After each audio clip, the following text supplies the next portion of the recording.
Hey, it's me, Goku. Welcome to The Explainer. We're skipping our usual warm-up today because we've got a massive, dramatic twist to jump right into. We're looking at one of the most phenomenal stories in sports finance history. We're talking staggering wealth, incredible global expansion, and a crazy 11th hour plot twist that completely changed the destiny of an iconic sporting franchise.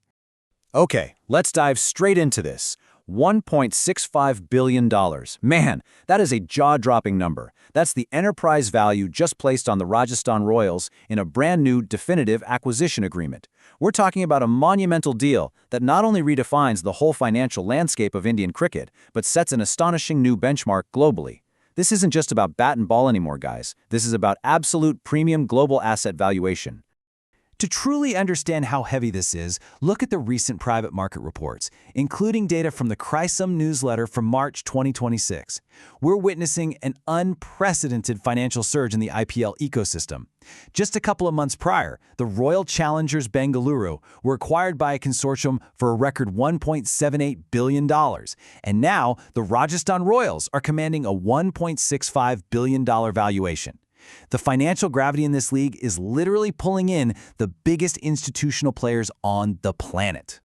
But here is where the story gets super compelling. Just weeks prior to this historic announcement, a completely different deal for the exact same franchise was front-page news. Everyone thought the match was over and it was practically a done deal, and then it completely fell apart. So how exactly did a spectacular collapse lead to a record-breaking buyout? Let's find out. Section 1. The plot twist. The collapsed Somani deal. Just weeks prior, a $1.63 billion offer from a tech entrepreneur named Kal Somani seemed totally destined to reshape the franchise, right before it hit an impenetrable wall. Now check out the stark contrast in the anatomy of these two fighting styles. The Somani bid, even with its massive $1.63 billion size, demanded a 100% complete takeover. They wanted the current lead owner, Manoj Badale, entirely out of the picture. Plus, reports show they struggled to raise the funds, and faced severe hurdles during the due diligence process. But the Mittal bid succeeded precisely because they were flexible. They offered a higher valuation of $1.65 billion, they were fully funded, and crucially, they allowed the existing owner to retain a 7% stake, closing the deal practically overnight. And man, it wasn't for a lack of financial firepower. The Somani-backed consortium featured absolute titans of American wealth. We're talking Rob Walton, heir to the Walmart empire and owner of the Denver Broncos, alongside Sheila Ford Hamp of the Ford Motor Company family and owner of the Detroit Lions. They brought massive American NFL money to the ring. But despite this unbelievable financial backing, structural disagreements over the ownership model and regulatory uncertainties completely doomed their takeover attempt. They wanted it all, and being that rigid cost them the team. Which brings us to Section 2. Enter the new owners, the Mittals and Poonawalla.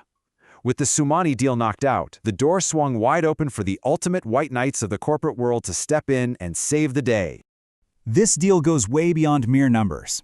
Listen to this awesome quote from Lakshmi N. Mittal, chairman of ArcelorMittal. He said, "I love cricket and my family is from Rajasthan, so there is no IPL team that I would rather be part of than the Rajasthan Royals." What I love about this is that it injects a deeply personal, cultural, and emotional connection into what's usually a highly calculated billion-dollar corporate transaction. Mittal was actually born and raised in the village of Sadalpur in North Rajasthan. For him, this isn't just an asset, it's a total homecoming. Section 3. Inside the new ownership structure. So how exactly does a massive $1.65 billion pie get sliced up? Let's shift our focus to the actual anatomy of this giant buyout.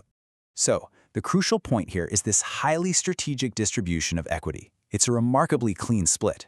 The Mittal family takes the commanding majority at 75%. Adar Poonawalla, the CEO of the Serum Institute of India, the world's largest vaccine manufacturer, takes a highly significant 18% stake. And right there, that 7% sliver, that belongs to the approved existing investors, notably founder Manoj Badale. Letting Badale keep that 7% was the exact compromise the previous American consortium refused to make, and it was the ultimate masterstroke that unlocked this entire deal for the Mittals. But we gotta be super clear here. $1.65 billion didn't just buy a single cricket team playing in Jaipur. It purchased an entire global cricket network. This acquisition includes the Paarl Royals in South Africa's SA20 League and the Barbados Royals in the Caribbean Premier League. The Mithils and Poonawallas have instantly acquired a sporting institution with a footprint spanning 3 entire continents. Naturally, an acquisition of this massive magnitude reshapes the leadership, and the new board of directors is a roster of absolute heavy hitters. We have Lakshmi Mittal, his son and ArcelorMittal CEO Aditya Mittal, Venetia Mittal Balatia, and Adar Poonawalla. Crucially, Manoj Badali will also remain on the board. His continued presence isn't just symbolic. He'll be heavily involved in a supporting role, utilizing his vast expertise in cricketing operations to ensure the franchise's famed talent development pipeline continues seamlessly. And this brilliantly illustrates the harmony of this specific transaction. Manoj Badali noted it was the privilege of a lifetime to help build the team, and he enthusiastically welcomed the new owners, calling them the ideal custodians of the next chapter. Badali's gracious transition and his continued advisory role bring incredible stability to the franchise during what could otherwise be a highly disruptive handover. It's basically a textbook example of a smooth corporate transition in the volatile world of sports. Section 4. The Big Picture: Skyrocketing Franchise Valuations. To fully appreciate the sheer scale of the $1.65 billion price tag, we have to zoom out and examine the explosive, almost unbelievable economic growth of the Indian Premier League as a whole. According to a December report on Indian Entertainment and Media by PwC, the IPL's brand value crossed $10.7 billion in 2024, driven by massive broadcast and digital rights. The power levels here are practically going vertical. Let's see how this builds. In 2008, the Rajasthan Royals were considered an underdog franchise. In 2021, when the league expanded, the Gujarat Titans and Lucknow Supergiants were valued at $1.6 billion combined. Fast forward to early 2026. In March, the Royal Challengers Bangalore shattered records with a $1.78 billion sale. And now, just weeks later in May, the Rajasthan Royals alone command $1.65 billion. I really want to pause on this number for a second. $67 million. That was the original price Manoj Badali and his partners paid for the Rajasthan Royals way back in 2008. From $67 million to $1.65 billion. That is a return on investment that completely defies logic. And it highlights why the world's most powerful billionaires, from American retail heirs to Indian steel tycoons, are fighting tooth and nail to secure a piece of this pie. Which leaves us with a fascinating and highly provocative final question. Given this staggering financial momentum where a single team is selling for $1.65 billion overnight, is the IPL on track to become the world's absolute most lucrative sports league? The numbers we've explored today certainly suggest that premium cricket assets are the new crown jewels of the global sporting ecosystem. Thank you so much for joining me on this explainer.